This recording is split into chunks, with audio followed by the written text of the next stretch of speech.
गांव के लड़के की सफलता। एक छोटे से गांव में रमेश नाम का एक लड़का रहता था। रमेश का गांव बहुत ही सुंदर और शांतिपूर्ण था, जहां लोग मेहनत करके अपना जीवन यापन करते थे। रमेश का परिवार एक साधारण किसान परिवार था। उसके माता पिता देहाती जीवन के अनुशासन में विश्वास रखते थे और रोजमर्रा के कठिन परिश्रम से जीवन को आगे बढ़ाते थे। वे चाहते थे कि उनका बेटा पढ़ लिख कर कुछ बड़ा करे, ताकि रमेश को उनके जैसे संघर्षपूर्ण जीवन का सामना न करना पड़े। रमेश बचपन से ही एक होनहार और मेहनती छात्र था। उसके मन में एक सपना था कि वह पढ़ाई करके अपने गांव और परिवार का नाम रोशन करेगा। हालांकि उसके गांव में शिक्षा के लिए विशेष सुविधाएं नहीं थीं। सिर्फ एक सरकारी स्कूल था जहां बुनियादी शिक्षा मिलती थी। लेकिन रमेश ने कभी हार नहीं मानी। उसकी परिस्थिति चुनौतीपूर्ण थी, लेकिन उसने खुद से वादा किया कि वह आगे बढ़ेगा। रमेश की दिनचर्या बहुत कठिन थी। सुबह उठकर वह खेतों में अपने माता पिता के साथ काम करता और फिर स्कूल भागता। स्कूल के बाद घर लौटकर भी खेतों में हाथ बंटाता। पढ़ाई का समय तो बहुत सीमित था, लेकिन जब भी उसे समय मिलता वह पढ़ाई में जुट जाता।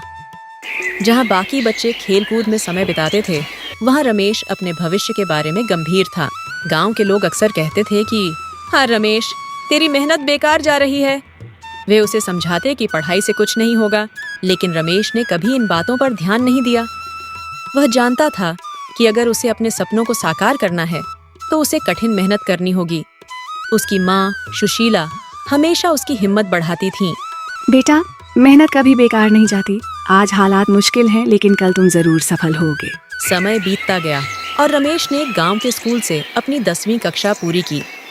अब उसके सामने एक बड़ी चुनौती थी। गांव में उच्च शिक्षा की कोई व्यवस्था नहीं थी और उसके माता पिता के पास इतना पैसा भी नहीं था कि उसे शहर में पढ़ने भेज सकें। लेकिन रमेश ने खुद से कहा, मैं किसी न किसी तरह से आगे की पढ़ाई करूंगा। उसकी मेहनत और लगन को देखते हुए गांव के एक शिक्षक मोहनलाल जी ने उसकी मदद करने का फैसला किया। मोहनलाल जी ने रमेश के माता पिता से कहा, आपका बेटा बहुत प्रतिभाशाली है। अगर उसे सही दिशा में मार्गदर्शन मिले तो वह बहुत आगे जा सकता है। रमेश के माता पिता ने मोहनलाल जी का आभार व्यक्त किया और रमेश को आगे पढ़ने के लिए शहर भेजने का निर्णय लिया। शहर का जीवन रमेश के लिए बिल्कुल नया था। वहाँ की चकाचौंध और तेज रफ्तार से उसे संघर्ष करना पड़ा। उसने कॉलेज में दाखिला लिया और छोटे मोटे काम करके अपने खर्चे पूरे किए।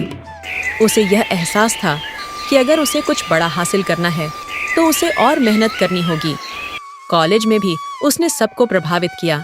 उसके साथी और शिक्षक उसकी मेहनत की तारीफ करते थे। वह हमेशा अपने लक्ष्य पर ध्यान केंद्रित रखता।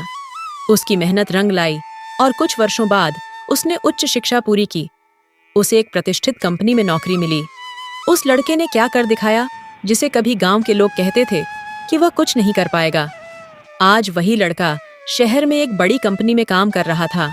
रमेश की सफलता ने उसे न सिर्फ अपने परिवार का गर्व बना दिया, बल्कि उसने पूरे गांव का मान बढ़ाया। रमेश की नौकरी लगने के बाद उसकी आर्थिक स्थिति बेहतर हो गई। उसने सबसे पहले अपने माता पिता के लिए एक नया घर बनवाया। अब वह अपनी माँ और पिता की हर जरूरत का ध्यान रखता था। गांव के लोग उसकी मिसाल देने लगे। अगर मेहनत और लगन हो तो कोई भी मुश्किल हालात इंसान को रोक नहीं सकते।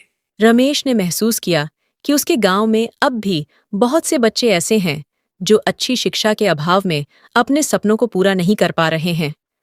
उसने ठान लिया कि वह अपने गांव के बच्चों के लिए कुछ करेगा। उसने अपने गांव में एक आधुनिक स्कूल की स्थापना की, जहां बच्चों को अच्छी शिक्षा दी जाने लगी। अब गांव के बच्चे भी रमेश की तरह बड़े सपने देखने लगे। रमेश ने बच्चों को यह सिखाया कि जीवन में कोई भी परिस्थिति स्थायी नहीं होती। अगर मेहनत और धैर्य हो तो तुम किसी भी मुश्किल को पार कर सकते हो। रमेश की कहानी ने साबित कर दिया कि मेहनत और आत्मविश्वास सबसे बड़ी पूंजी है।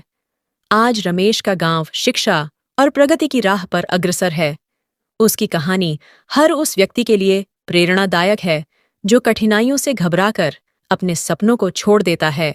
क्या आपको लगता है कि आप भी अपने सपनों को सच कर सकते हैं?